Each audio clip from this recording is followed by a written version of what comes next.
Oh my God, show 9. Show 9. Hi, welcome to Press Radio. This is show number 9. We're doing it on Thursday instead of Tuesday today for our Twitch audience. Sorry. We One of us decided to take a vacation. Wonder who. It's all right. So who are you? I am Reverend Rich, and you are. Reverend Paul. Hey, that works.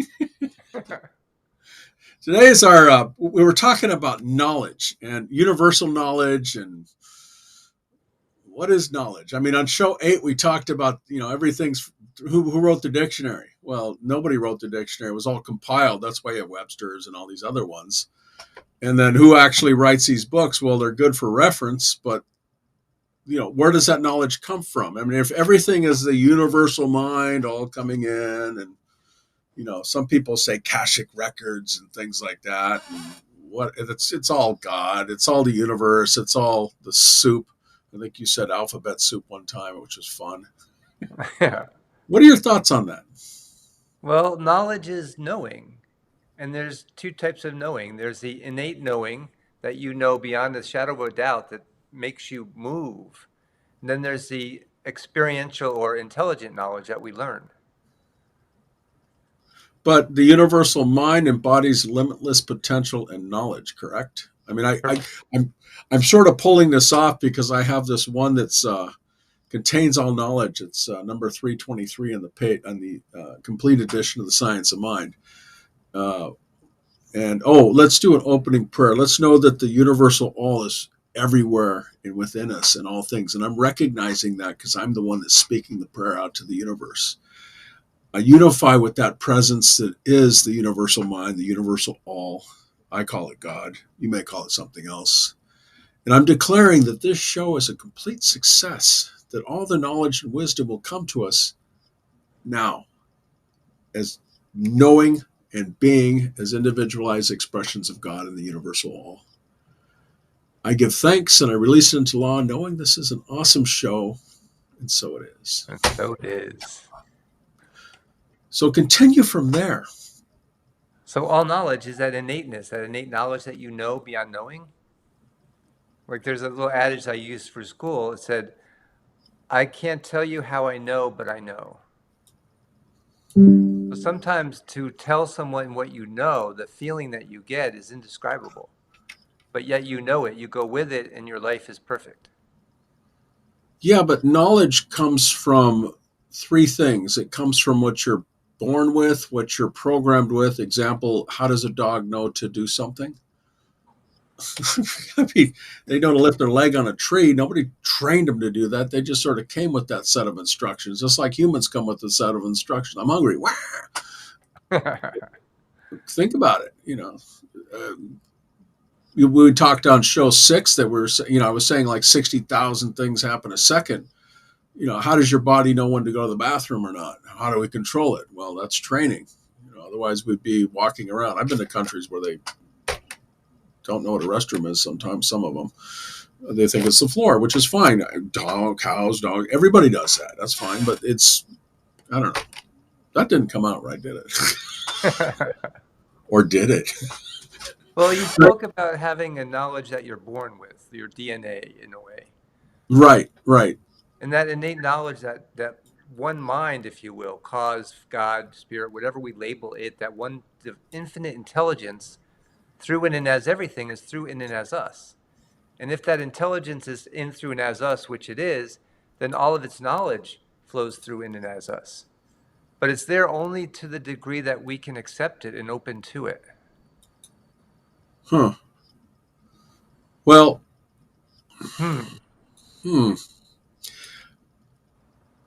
we had talked earlier on the show that knowledge is selectively absorbed based on the readiness to understand. And that's from the quote that I had on that one page 323, is that knowledge is selectively absorbed based on the readiness to understand. So if you can't understand, let's use the example that's well known. Christopher Columbus. The Indians looked out and thought they saw these clouds floating ships out there, and they went, oh my gosh, These must be gods. Or if you look at the Babylonian cuneiforms, they look out and they go, "Oh my God, they must be gods because they wrote those things on there. It looks like helicopters and whatever." That's the Egyptian, but they had like space alien stuff on there because they didn't understand what it was, or they couldn't explain that they're flying an helicopter or a plane, depending on which one you're depicting and which one you're looking at. Now, is So, that knowledge? Is that knowledge or perception? well, knowledge is gained by having and absorbing information in your mind and understanding it. That's where the part knowledge is selectively absorbed based on the readiness to understand.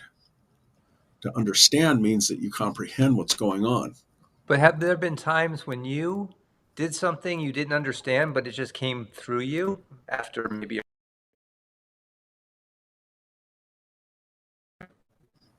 Might just, might start rambling stuff, that one mind that you're Remember that? interconnected with, flowing? Well, we said on one show that sometimes we blurt things out without thinking, and there's a lot of times where people get that knee jerk reaction and just go out without thinking about it. If you're a martial artist, I took martial arts for 30 years, and if you go in to fight somebody, you better dang well know and keep your composure, because once you start getting that wild man thing, oh, you're a target. Boom, boom, boom, boom, boom. You're gone. That guy's gone on the ring. Um, and that's how that works. Is that if you maintain your thought of what you do know and that knowledge in your head to be able to do things, then you're allowing yourself to stay focused and stay fighting. If you ever do sword fighting, with the any type of martial arts and doing sword fighting and stuff, you realize you have to think about everything. You'll lose a limb if you're not careful. Well, put that in reference to our philosophy, the science of mind. Well, go for it. That's why I bring it up. So we're doing the same thing, but we're doing it through our thoughts. We're weeding out the fear, the negativity, the lack, anything that can bring us down. That we're not fighting against it. We're just knowing that as we focus on what we do want, that will come to fruition. If we focus on what we don't want, that will come to fruition. Well, that's the difference between a trained soldier and a barbarian. Mm. They're using instinct and gumption and stuff, and soldiers are focused on the job that has to be done because they're trained to do that. And in science of mind, you train your mind, and this is where I'm going with this: is you train your mind so that you know to say that prayer, to dismiss power to something if it comes into your head. And it's an ongoing battle, folks. It never ends. You can know that, but something else will pop up in your mind, and you have to. What is that? Okay, I'm denying power to that, or I have to call a practitioner maybe to help me. I'd rather view it as a challenge. So it's an ongoing challenge, which gets less and less as we become more accustomed to thinking more, not correct, but more affirmative thoughts. But all things originate from a fundamental essence beyond definition. What we're born with. You're born with it. I'm born with it. Everybody out there, everything that we see has the divine within it. Well, belief shape. I'm just reading some of the Oh, yeah, quotes on yeah. here. It says belief shapes our reality, representing the essence of simplicity. Think about that. Our beliefs shape our reality. And then once they become easier to understand that reality, you ever play piano? Yeah. I play piano and things and my belief is that it was hard. And then I realized I can play this, I can understand this, and I can do this better. And it represents the essence of simplicity now on some things. Hmm. But I challenge myself to go to a different level to try to play something different. And then I get to the hard thing. And then that training, I was trained by a classical pianist when I was in the service years ago, and I still play every now and then. But then I look back at my notes and I go, oh, okay, yeah, I remember how to do that. And then it becomes simple again because I'm understanding what it is. And then I'm listening to, because it's all timing in pianos. And you understand that. You play a little bit yourself, I think. Yeah, and I like the metaphor that you use because with practice, as in spiritual practice, the more we do it, the better acquainted with it we are. And the more we can rely on that to get us through, the dark night of the soul, which may be just a few seconds to a minute, but it's still there. Yeah, it does show up. Those of you who are asking right now, what are you talking about? You ever walked in a room and just something jumped out at you? Or You, walked you in know, a room and just felt this immense love all around you. yeah, it works both ways. Yeah. Isn't that How great? are you? How are you shaping your reality? How are you shaping your reality to make things the way that you want to have them? Now, our theme for this one is contains all knowledge, and different states of consciousness lead to varied outcomes. So, how conscious are you in the specific moment? And I invite you to take a look at the YouTube that I did on this. How involved are you on this? How involved and how conscious are you in this specific moment? And what are Now, you thinking and what are you feeling? right, right. And one state of conscious will differentiate one kind of result, another mental state, a different type of manifestation. So the negative and the positive person. Right, right. We talked about in previous things how people can look at people differently, how you can see things differently. But there may be a lot of love in that area. The vicious dog that you walk up to and then you throw him a piece of meat and he's like, well, I'm your best friend now. you know doesn't work with my dog. My dog will look at you and go, no, you're welcome here to stand there, but you're not coming through. So it depends on their state of consciousness, their state of being. But I didn't train my dog to do that. He just knew how to do that. Protect my house, protect my house, protect my house. Well, like our digestive system, our systems in the body, Right. we're we're not regulating them 24/7. There's a higher consciousness working that for us. All things originate from a fundamental essence beyond definition. So Sure. everything originates from somewhere, from source. You can't beat that. And you know what's beautiful in our teaching is Mm. that you don't have to know the how. The how you just let go into the law. We know the law is manufacturing that thought, that feeling into that perfect demonstration. We don't have to know how it's doing it. We just have to know that it's doing it. How do you define how? I always ask these type of questions. You know that.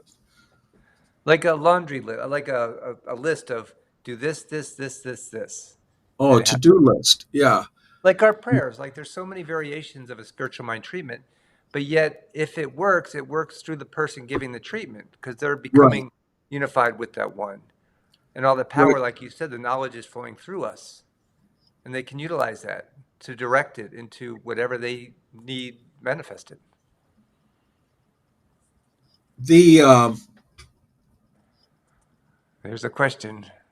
Yeah, I'm thinking this through because yeah, I get that. We talked about critical thinking in a previous one, but I sit there and I go. We also talk about blurting things out. No, no. It's like a Um, spiritual hiccup. spiritual hiccup. Oh, can I use that? Yeah, yeah. Yeah. Oh, wow, that's crazy. I get that all the time. I'm talking to somebody, all of a sudden this thing blurps out, not relevant to me, but increasingly in relative to the person I'm talking with. And I don't know what I did. I just opened up to spirit. I just said, okay, I'm letting go. Ooh. Well, as long as you start, they some of the I think the Bible talks about speaking in tongues and stuff. They've got some philosophies or some teachings that do that in their church, and I think that's interesting. And it's probably true. I mean, I speak a couple of languages myself. We could do this in German or Spanish. My but Spanish the isn't that good, folks. but So what we're don't. talking about, the point is to get back to that knowledge, to get back to that knowing beyond belief. And when we do know that, our world changes. Change your thinking, change your life. Well, there's a phrase I'll read. Our thoughts and consciousness receptivity differentiate this universal possibility by drawing it through our minds and causing it to flow into particular channels through the conscious receptivity of our different faiths. So we filter things out based on what our beliefs. You were Catholic. I was raised Christian, and other philosophies, science of mind, and then I experimented with other philosophies that I learned different conscious things through that. How to meditate better, how to sit there and be all zen, and but we draw those experiences that we have from our life that come through to actually build a better knowledge base for our specific selves that become the person that we are at the specific moment that we're at right now. Do you hear an amen? That was good, and it's true. That's what we do. Wow, that was long, wasn't it? Yeah. Well, we talk about this stuff all the time. We were talking before the show that we have to we pull on our own knowledge, but then we trust in the universal mind that it contains all the knowledge that we need. Some other philosophies talk about Akashic records and things of that nature. Everything is out there. The only difference is that we have to recognize that it exists. And Well, once we we recognize exists and believe in it. Like we have to wholeheartedly believe it. exactly, without exception. And to get back to your original part when we started this, it's that knowledge. How much knowledge are you willing to open up to?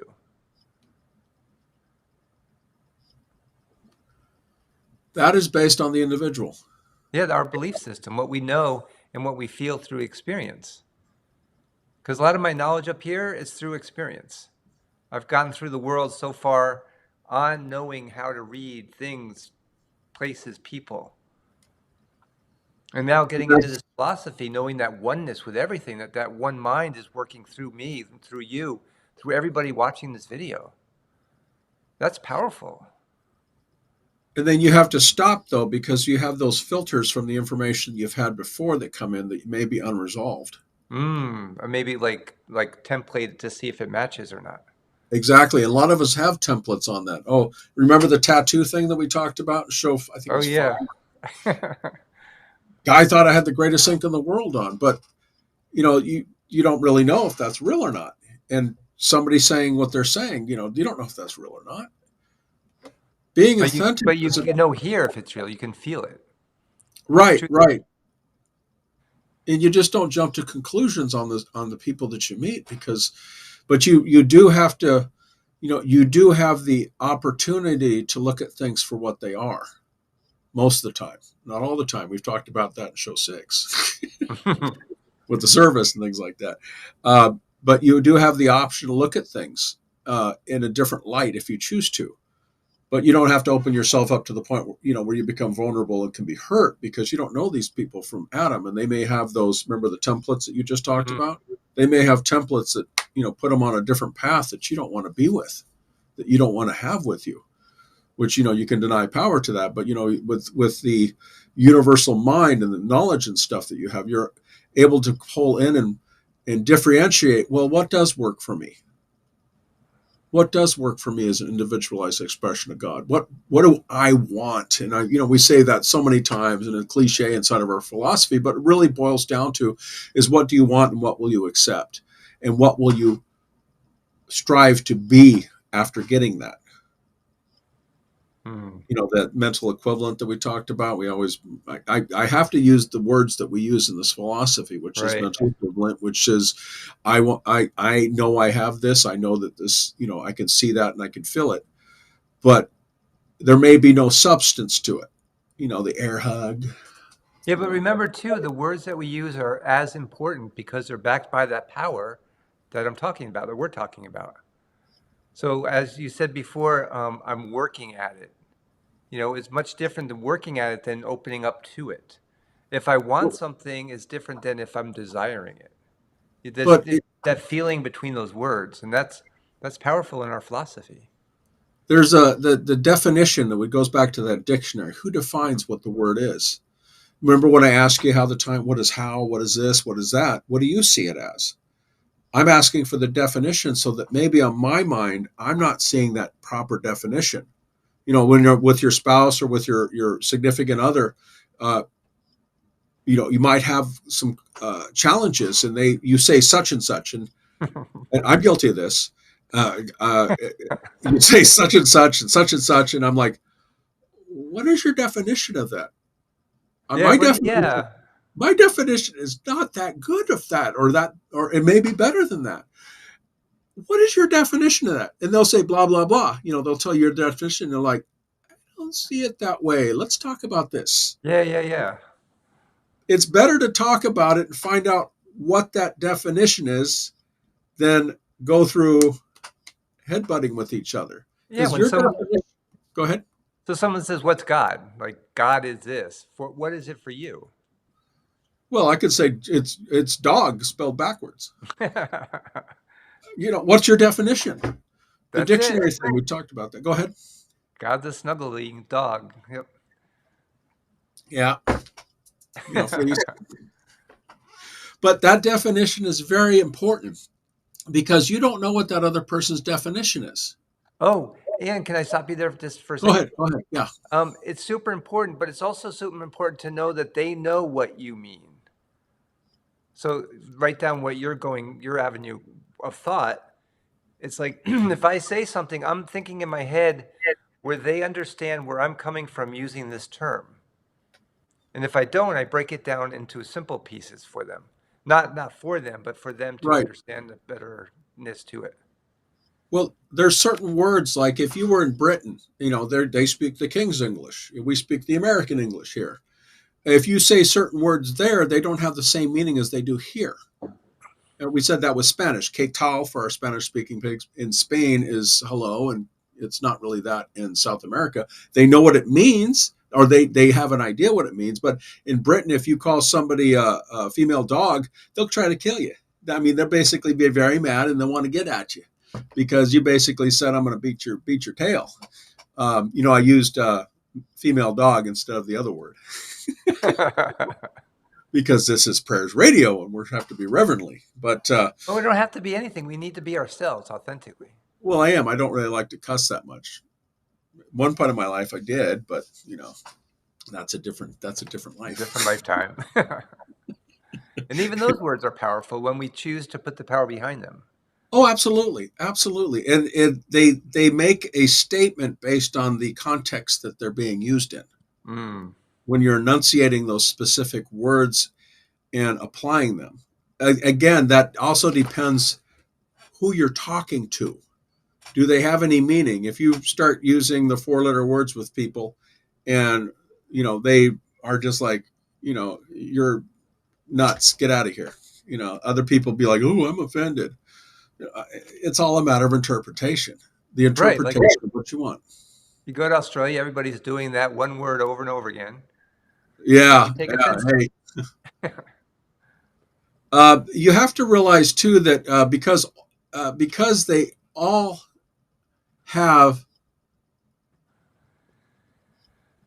have courted the particular presence of some definite concept. They have some certain concept that's in their mind that it means that a word or a specific scenario, if you will, means a certain thing. Oh, my significant other is not home. They must be late. Oh, they must be out somewhere, or they're working late, or fill in the blank. Uh, I pose to you and to your audience, to our audience here, is that you could make that if that statement comes in your head, what you do is they could also have some challenges with traffic or other things. Is that it's deny power to us. I'm knowing that everything is fine and everything is in perfect order because I am whole, perfect, and complete, an individualized expression of God. To use the statement that we always use, I'm whole, perfect, and complete. But if it fits and it gives you comfort, then use it. The old saying, I want a hug. Okay, here's a hug. Hug yourself, right? That prayer is the same way, is that you have the ability to do that prayer at any individual moment to change the reality that you're currently looking at or in.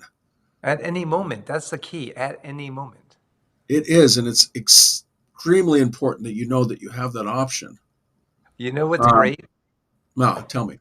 So I was with a toddler and they were having a meltdown. Mm, And so being in steeped in this teaching, I didn't let that affect me. And I Right. just knew and went into prayer with the child speaking out loud. And within seconds of just starting the prayer, the child just calmed down. And the mother's like, "What did you do?" And I didn't do anything but know the truth that I wanted to know. The kid was safe, he was calm, and he was. That's prayer in action. It's wonderful when you allow yourself to know that. You hear how I said that? Yeah, when you allow yourself. When you allow yourself to know that. We've talked about in other shows the empty prayer, Mm. the thing because you didn't accept it or didn't allow yourself to accept, to be bathed with that wonderful sunshine that You is you. questioned it, yeah. Yeah. Anything that happens beyond the word "but" is negating a prayer. I told this too. I was in a class Oh, the other that's a night. good thing to think about.